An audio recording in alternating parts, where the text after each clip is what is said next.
हम पढ़ रहे थे कि हमारे पास जो है सिग्मा बॉन्ड जो है उसका इफेक्ट कैसे ऑपरेट होगा। तो हमने देखा है कि उसका इफेक्ट जो है वो ऑपरेट होगा थ्रू सिग्मा बॉन्ड। ठीक है, अब direct electrostatic interaction through space, और इससे भी हो सकता है स्पेस के जरिए, अगर आपके पास जो आपका इलेक्ट्रॉन डोनेटिंग या विदड्रॉइंग ग्रुप है और वो चार्ज पार्टिकल है, ठीक है, चार्ज सब्स्टिट्यूएंट एनाइन है या कैटाइन है, तो वो थ्रू डायरेक्टली थ्रू चार्ज जो हमारा ग्रुप है कार्बोक्सिलिक एसिड ग्रुप उसको डायरेक्टली इफेक्ट करेगा। इसे हम फील्ड इफेक्ट कहते हैं।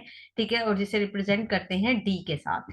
इसी तरह हमारा जो इंडक्टिव इफेक्ट है by successive polarization of adjoining sigma bond, अगर तो वो सिग्मा फ्रेमवर्क ऑफ बेंजीन के थ्रू ऑपरेट करता है, ठीक है, तो उसे हम आई सिग्मा कहेंगे। और इसी तरह समटाइम ऐसा होता है कि inductive effect can also operate through aromatic pi system. लेकिन एरोमेटिक पाई सिस्टम यानी कि पाई ऑर्बिटल्स, हमें पता है कि बेंजीन के जो पाई ऑर्बिटल्स हैं यानी कि पी ऑर्बिटल्स जो कि पाई बॉन्डिंग में जाते हैं, वो रेजोनेंस में आते हैं एक दूसरे के साथ। और वो जो मौजूद होते हैं वो बेंजीन रिंग जो कि एक सैंडविच है, उस सैंडविच के परपेंडिकुलर 90 के एंगल पर खड़े होते हैं।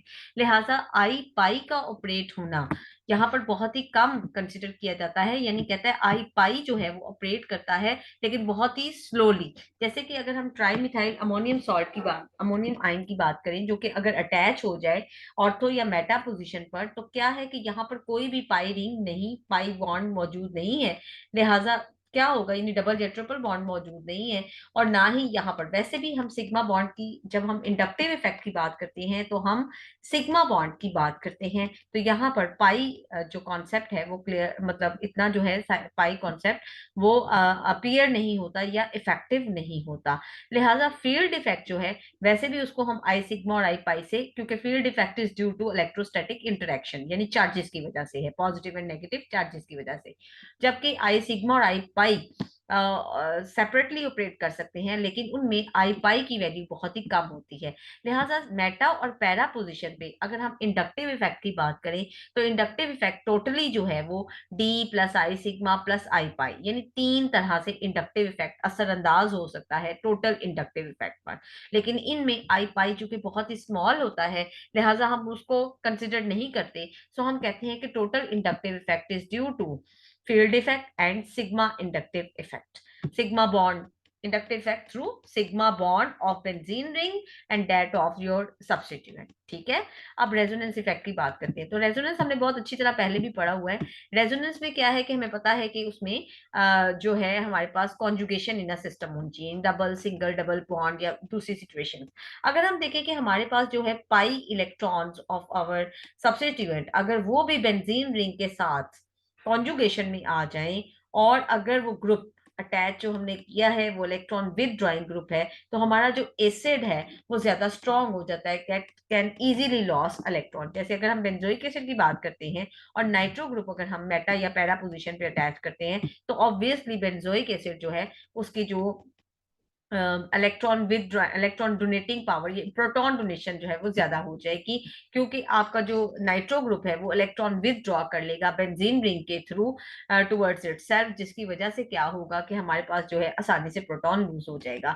यहाँ पर हमने फॉर्माइल ग्रुप अटैच किया, सपोज करेंगे पैरा या मेटा पोजिशन पे किसी भी एरोमेटिक रिंग पर अटैच कर दिया गया है, तो ये जो C double bond O group है इसके भी पाई ऑर्बिटल जो है बिल्कुल परपेंडिकुलर सेम प्लेन में है, जो कि आपके बेंजीन रिंग का प्लेन है। इस वजह से यहाँ पर कॉन्जुगेशन बहुत इजी हो जाएगी, कोप्लेनर ऑफ ऑल है, लिहाजा जो है रिंग में बड़ी अच्छी रेजोनेंस ऑपरेट होगी। लेकिन मेटा और पैरा पोजीशन पर जब सेम ग्रुप ही अटैच होता है, तो उनकी जो इफेक्ट है वो डिक्रीज और इंक्रीज होता है because of the closeness towards the closeness to the reaction site.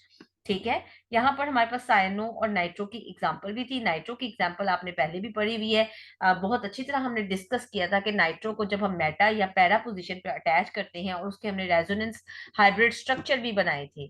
ठीक है, अब दोबारा से रेजोनेंस हाइब्रिड स्ट्रक्चर बनाकर नाइट्रो ग्रुप को मेटा और पैरा पोजीशन पर लगाकर जो सिग्मा पाई इफेक्ट है वो आप चेक कर सकती हैं। ठीक है, यानी रेजोनेंस इफेक्ट में हम जो है पाई इफेक्ट जो है वो कैलकुलेट कर सकते हैं या चेक कर सकते हैं। ठीक है, अब जो है हमारे पास substituent constant sigma meta and sigma para values, they are equal to actually sum of sigma I and sigma resonance factors.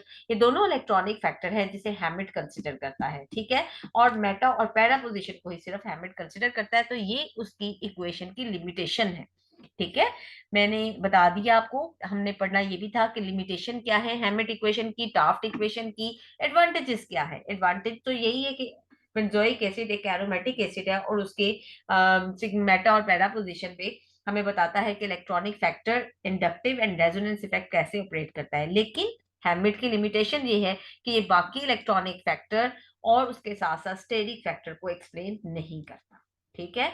अब हम देखते हैं कि सिग्मा मेटा और सिग्मा मेटा पोजीशन, यानी मेटा पोजीशन पे जो हमारे पास सिग्मा मेटा पोजीशन पे जो सब्स्टिट्यूएंट इफेक्ट आता है that is only due to inductive effect, ठीक है। जबकि पैरा पोजीशन पे जो हम सिग्मा वैल्यूज कैलकुलेट करते हैं और जिससे हम पीके भी लेते हैं that is due to the combined effect of inductive and resonance effect. कहते हैं साइन कन्वेंशन हम दोनों के लिए पॉजिटिव यूज करते हैं जब इलेक्ट्रॉन डोनेटिंग इफेक्ट होता है। आपको पता है इलेक्ट्रॉन डोनेटिंग हो तो इंडक्टिव इफेक्ट भी पॉजिटिव लिखते हैं हम और रेजोनेंस इफेक्ट भी पॉजिटिव होता है। और जब हम बात करते हैं इलेक्ट्रॉन विदड्रॉइंग ग्रुप्स की तो हम ये कहते हैं कि नेगेटिव इंडक्टिव इफेक्ट है और इसी तरह नेगेटिव ही रेजोनेंस इफेक्ट है। तो जो मेटा और पैरा की हमें पीके वैल्यूज या हमें सिग्मा मेटा और सिग्मा पैरा वैल्यूज जो हमें डिफरेंट मिलती है these are actually due to inductive and resonance effect, ठीक है। और इसको एक्सप्लेन किया है हैमिट ने बहुत अच्छी तरह। तो मैं लिमिटेशन भी आपको थोड़ी बहुत बता चुकी हूँ। अब हम ये है कि अब हम नेक्स्ट लेक्चर में देखेंगे कि जो सब्स्टिट्यूएंट है डिफरेंट सब्स्टिट्यूएंट अगर हम उनको मेटा और पैरा पोजीशन पर अटैच करते हैं तो उनकी क्या प्रॉपर्टीज है। समटाइम्स इंडक्टिव और रेजोनेंस इफेक्ट कंबाइन होकर आता है, समटाइम एक ही ग्रुप जो है वो इंडक्टिवली ऑपरेट करता है और एक जगह पर वो रेजोनेंस के थ्रू भी ऑपरेट कर सकता है। तो ये तमाम जो चीजें हैं इनको क्लियर करने के लिए नेक्स्ट लेक्चर देखेंगे। आज इस लेक्चर में अभी तक इतना ही। Thank you so much.